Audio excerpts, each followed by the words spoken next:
ദൈവം വാഗ്ദത്തം ചെയ്തത് അപ്രാപ്യമെന്ന് ചിന്തിക്കാൻ മനുഷ്യന് അവകാശമുണ്ടോ? ഇല്ലെന്നാണ് വിശുദ്ധ വേദപുസ്തകം പഠിപ്പിക്കുന്നത്. സംഖ്യാപുസ്തകം 13-14 അധ്യായങ്ങൾ നാം വായിക്കുമ്പോൾ ഒരു സംഭവം വിവരിക്കുന്നുണ്ട്. ഇസ്രായേൽ ജനം മിസ്രൈമിൽ നിന്ന് യാത്ര പുറപ്പെട്ട് മരുഭൂമിയിൽ കൂടി സഞ്ചരിക്കുമ്പോൾ യഹോവയായ ദൈവം മോശയോട് ഒരു കാര്യം ആവശ്യപ്പെടുകയാണ്. ഇസ്രായേലിൻ്റെ 12 ഗോത്രങ്ങളിൽ നിന്ന് 12 പ്രമാണികളായവരെ തിരഞ്ഞെടുത്ത് കനാൻ നാടിനെ ഒറ്റുനോക്കുവാനായി അയക്കണം.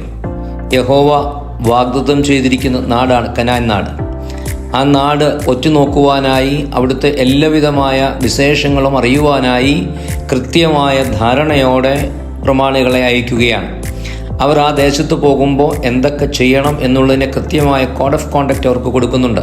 എന്തൊക്കെ അവർ കൊണ്ടുവരണമെന്ന് പറയുന്നുണ്ട്.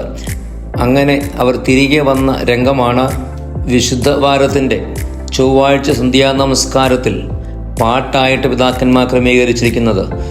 വാഗ്ദത്തത്തിൻ നാട്ടീന്നും 2 തണ്ടിന്മേൽ മുന്തിരിയിൻ കൂലയെത്തിച്ചു യോശുവ സന്നിധിയിൽ.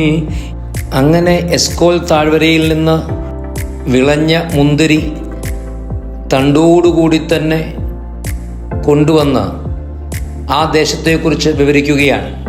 പക്ഷേ അതിൽ ഭൂരിഭാഗവും ദുർവർത്തമാനമാണ് പറയുന്നത്. അവരുടെ ഭാഷ്യമനുസരിച്ച് ആ ദേശം കൈവശമാക്കുവാൻ സാധിക്കുകയില്ല. കാരണം അവിടെയുള്ളവർ മല്ലന്മാരാണ്. അവരുടെ മുൻപിൽ ഇസ്രായേലിയർ കീടങ്ങളെ പോലെയാണ് തോന്നിയതെന്ന് പറയുന്ന ഒരു രംഗമുണ്ട്. ഈ ദുർവർത്തമാനം ആ വലിയ സമൂഹത്തെ സ്വാധീനിക്കുകയാണ്.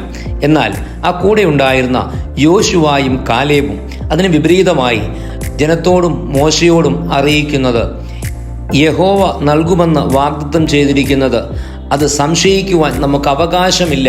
അതുകൊണ്ട് യഹോവയുടെ പദ്ധതി അനുസരിക്കണമെന്നാണ്. തുടർന്ന് കാണുന്നത് യഹോവ കൊടുക്കുമെന്ന് തീരുമാനിച്ച ദേശം കൈവശമാക്കുവാൻ സാധിക്കുകയില്ല എന്ന് തീരുമാനിച്ച് ജനത്തെ സ്വാധീനിച്ചവർക്ക് ആ ദേശം അനുഭവിക്കുവാനായി സാധിച്ചില്ല. യോശുവായും കാലേബും മാത്രമാണ് ആ ഭാഗ്യം അനുഭവിച്ചത്. ഇന്ന് നാം പെസഹാ പെരുന്നാൾ ആചരിക്കുമ്പോൾ അവൻ്റെ തിരുശരീര രക്തങ്ങളിലൂടെ യേശു തമ്പുരാൻ വാഗ്ദത്തം ചെയ്തിരിക്കുന്നത് നിത്യജീവനാണ്.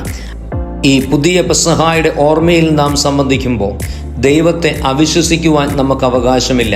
ദൈവവചനത്തെ അവിശ്വസിക്കുവാൻ നമുക്ക് അവകാശമില്ല എന്ന് നാം ഓർക്കണം. അതുകൊണ്ട് പൂർണ്ണമായ വിശ്വാസത്തോടെ തിരുശരീര രക്തങ്ങളിൽ സംബന്ധിച്ച് അനുഗ്രഹം പ്രാപിക്കുവാനായി നാം തയ്യാറാകുക. ഈ വാഗ്ദത്തപ്രകാരമുള്ള നിത്യജീവൻ തിരുശരീര രക്തങ്ങളുടെ പങ്കാളിത്തത്തിലൂടെ നാം അനുഭവിക്കുമ്പോൾ അതിന് നീ യഥാർത്ഥമായി ഒരുങ്ങിയിട്ടുണ്ടോ എന്ന് ചിന്തിച്ചു നോക്കണം. ശരിയായ ഒരുക്കമില്ലാതെ തിരുശരീര രക്തങ്ങളിൽ പങ്കെടുത്ത ആദ്യ പെസഹായിൽ സംബന്ധിച്ച യൂദായുടെ അനുഭവം നമ്മുടെ മനസ്സിലുണ്ടാകണം. ക്രിസ്തുവിനായി മനസ്സൊരുക്കണം. ദൈവം അനുഗ്രഹിക്കട്ടെ.